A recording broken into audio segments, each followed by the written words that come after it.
This is a historic and strategic communication between Feras Naser, the founder of the Cocreation movement, and the United States of America. We hope by the end of this communication or series of communications to get the President Donald Trump's support in establishing the Cocreation movement as an intergovernmental organization that empowers young people globally and provide a refuge for them from discrimination and engage them in global opportunities and in the world of innovation. In this communication, we will be talking about soft power. This element that impacts people's lives globally. People might like you or dislike you. If you are a Muslim, or if you are a Christian, or if you are an American, or a European, or a Chinese, people might find it easier to communicate with you if you speak in English. People might like you based on how you dress. Sometimes will find your companionship more enjoyable based on the activities that you do.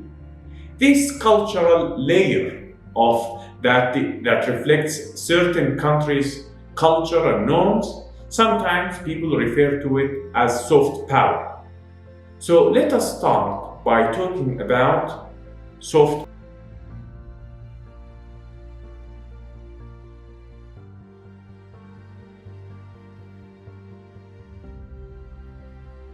So the American soft power was about the American dream.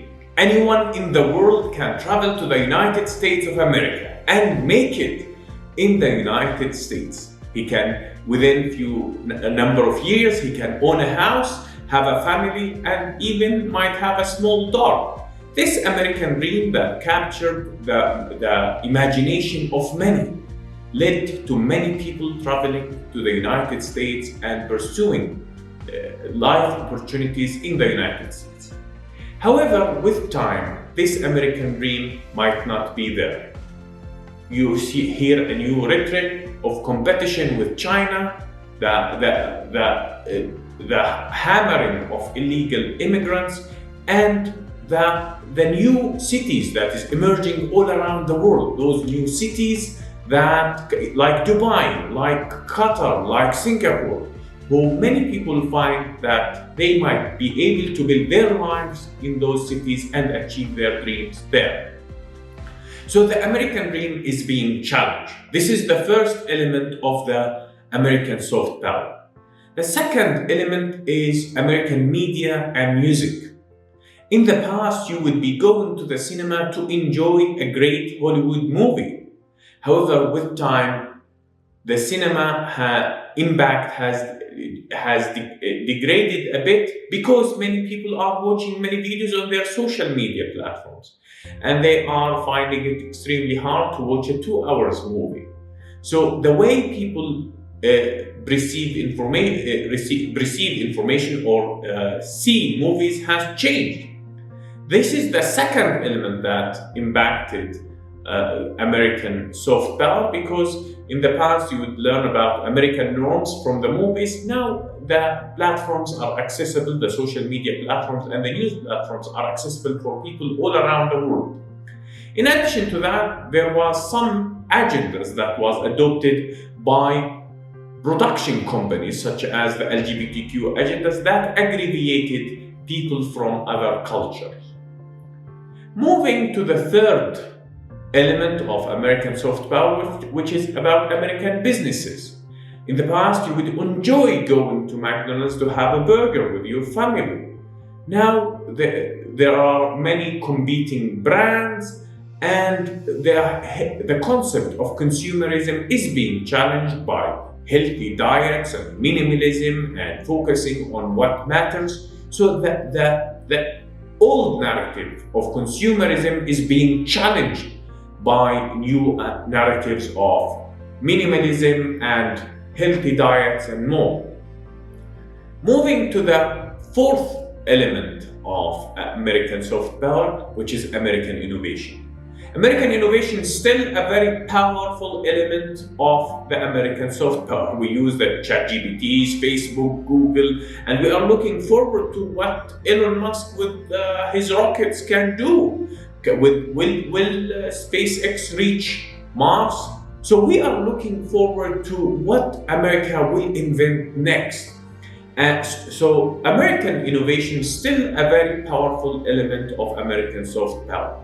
However, with time, this element is being challenged by innovations from China, innovations from India, some innovations from Arab countries, and the likes of Feras Naser, who are those entrepreneurial people who are challenging the stories of entrepreneurs in Silicon Valley and telling the truth that maybe not all entrepreneurs will be able to have the opportunities that Elon Musk, Mark Zuckerberg, or Bill Gates have. So those are the elements of American soft power. And with time, with politics, and with the global competition, you can see that the American soft power is degrading and new challengers are emerging.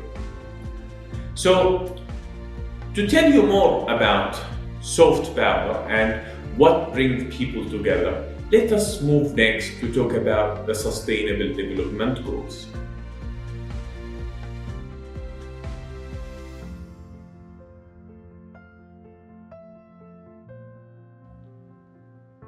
Let us talk about the Sustainable Development Goals, those great goals that the United Nations have set and the world have agreed upon, that we shall be able to somehow end poverty, make sure there is no hunger, tackle climate change, improve our work conditions, and improve the health and well-being of people on planet. Those global goals that many countries have agreed on represent a common goal for all countries to work together. And sometimes, of course, you would like to pursue your own interest as a country, but sometimes you need a glue or a fabric that is bringing people together, a common goal, a common purpose. And I see the Sustainable Development Goals is one of these enablers for working together, building multinational teams, and tackling global issues while accelerating innovations on the same time. So it is good for the United States to try to push even further for advancing the Global Development Goals agenda, or the Sustainable Development Goals agenda. And the co-creation movement is a great enabler. The co-creation movement is a great enabler for accelerating innovations for those goals, but also for accelerating innovations in other goals and in other strategies. Moving to one sensitive topic, which is about human rights and having double standards. Sometimes many people around the world see the United States not supportive of human rights as it used to be in the past. They see the United States as sometimes have some kind of double standards. And this is fundamental on how people view the United States as a good country or as a good country or a bad country. Let us talk, for example, about the case of Feras Naser. And the case of Feras Naser is a remarkable case without doubt in the history of the world. This innovator that was targeted, and he managed to build himself again and finally build the co-creation movement and provide an example that in the harshest conditions in the world, you might be able to be as good as the top leaders around the world. This is including the top American, European politicians and leaders, businessmen, professors, and as well as Arab leaders. This approach that we clearly stated that you will be able to make it regardless of the harsh conditions if you have worked hard and managed to find the right contacts. Sometimes not solving this case will give the wrong signal and the wrong message to people all around the world. Why, for example, still the case of Feras Naser is not solved? Why, for example, the case of Feras Naser the truth associated with the case of Feras Naser is not published yet. This is an important element of the role of the United States in supporting human rights. It is insane to expect every human rights victim or to expect everyone who had a bad incident in his life to rebuild his life in the same way that Feras Naser has managed to do so. It is extremely difficult, and it's not something that everyone can do. You really need special individuals to be able to do that. And this is why this case is fundamentally important in the history of the world. And we hope that we get the president's support to establish the co-creation movement and close the case of Feras Naser and get the compensation money to channel it in the co-creation movement.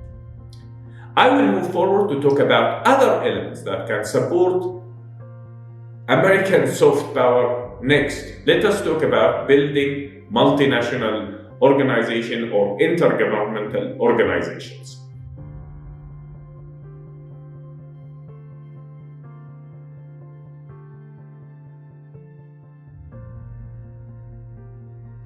There are many benefits for building an intergovernmental global organization. One of these benefits that young people are traveling all around the world, they are meeting each other, and sometimes they might fall in love with each other. And in many occasions, they would try to think about the odds of moving to each other's countries and starting a career.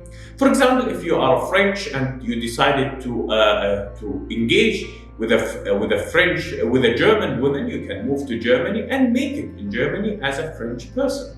So there are opportunities in Germany for French people to build a career in Germany. The same can happen in the United States. You can move from Europe to the United States, love whomever you want, and build a career there. Unfortunately, this narrative, this story is not always possible in all countries. For example, even within Arab countries and Gulf countries, sometimes an Arab from Iraq, let us say from Iraq, might love a woman from Egypt, and they might not find it easy to build a career in Egypt as an Iraqi, or to build a career as an Egyptian woman in Iraq. So building this intergovernmental organization that can augment the UN work might provide a platform for people to work with a global community. I have met many European ambassadors who were married to Arab diplomats, and they tell this story that it would be good to have social enterprises. It would be good to have an intergovernmental organization so people from various countries can live in each other's countries and pursue a career in various countries. This is one of the benefits of building the co-creation movement, in addition to the many other benefits that included the acceleration of innovation, building multicultural teams and multinational teams, working on global causes, and being an example of a global change movement. So this is my discussion on American soft power. I think just by solving this case, the case of Feras Naser, by supporting the co-creation movement, you will have a great credit as President Donald Trump in creating a great change in the world. And one more thing to say, and sometimes people say that President Donald Trump has a reputation. He has a reputation in courts, in media, and just providing an enabler organization for fostering relationships all around the world will provide a great credit for your personal contribution. So this was our video on soft power. We'll see you in the next video. Take care for now.